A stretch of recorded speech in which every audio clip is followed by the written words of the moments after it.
Good afternoon, everyone, and welcome to this week's episode of Listening and Responding. We are in the middle of Psalm 23. We're on verse 4, and I just want to take and we're also getting ready to go into verse 5 of Psalm 23, which is talking about the table that is set for us in the presence of our enemies, and that our cup overfloweth.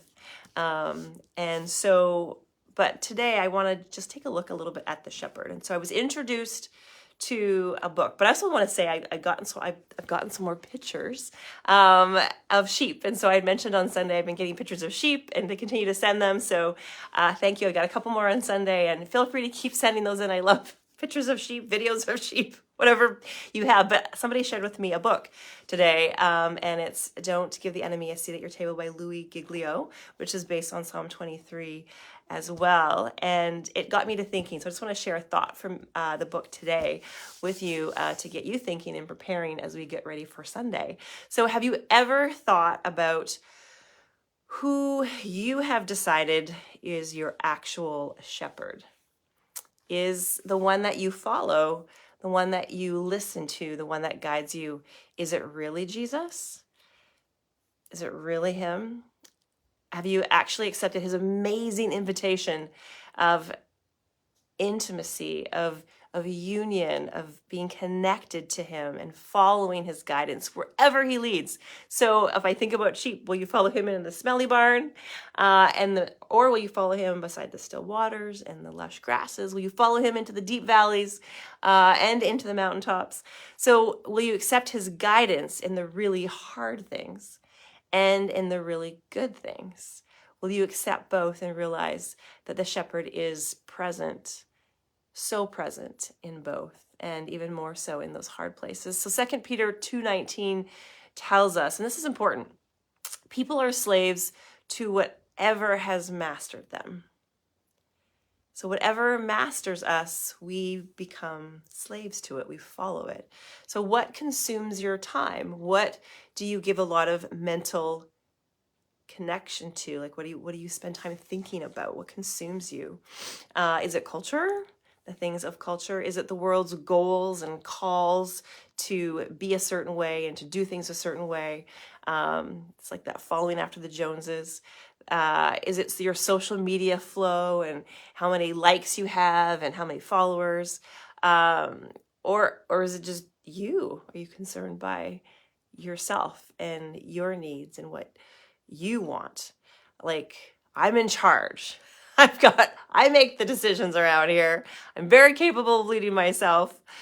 Thank you very much. I don't know if you recall my story from a few weeks ago, but my life was a complete mess when I chose to be my own shepherd.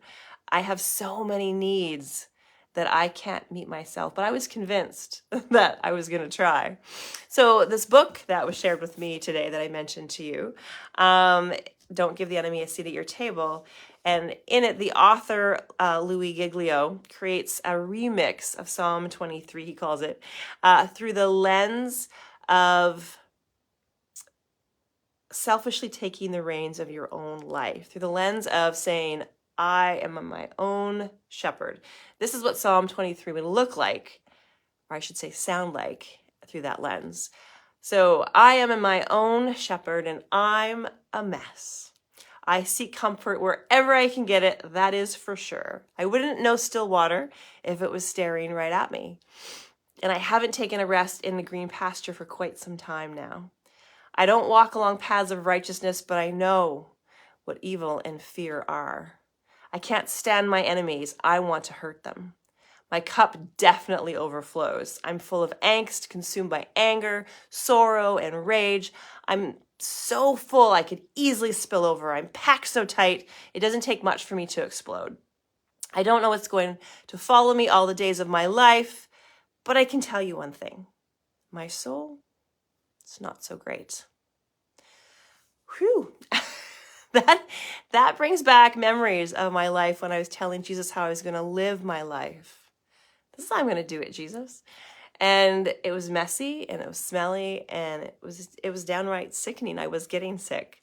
For those of you who remember my story a couple weeks ago, what I noticed though right away in this remix of Psalm 23 is that there is no mention of the rod or the staff that we talked about on Sunday. Because if you're not following the Good Shepherd, then you won't experience the rod and you won't experience the staff, which are for our comfort. And so like I shared on Sunday, they bring authority into our lives. They bring guidance and protection and comfort. And on my own, I can't provide that for myself. And so then I'm left lonely and angry and frustrated and hurting. And the Good Shepherd is always inviting, like, come and follow, come. And will we turn from trying to figure it out ourselves to laying down our lives and saying, okay, I give up. I give up.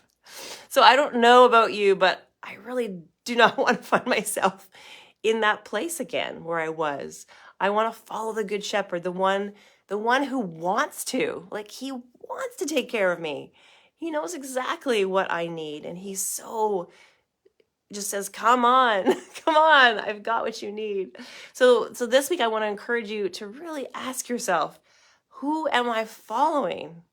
Like, what consumes my mind? What do I give my time and attention to?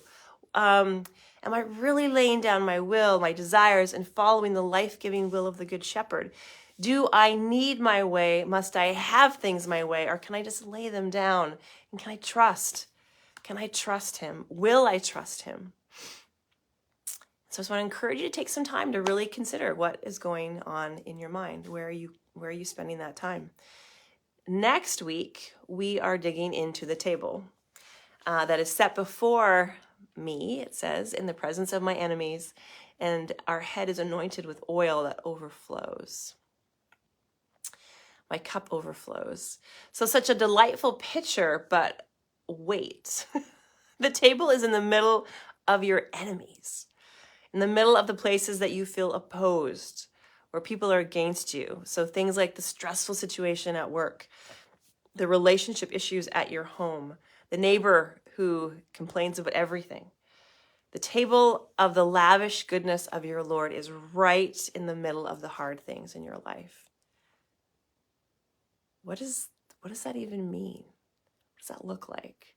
So come and learn more this Sunday. We'll see you then. Bye for now.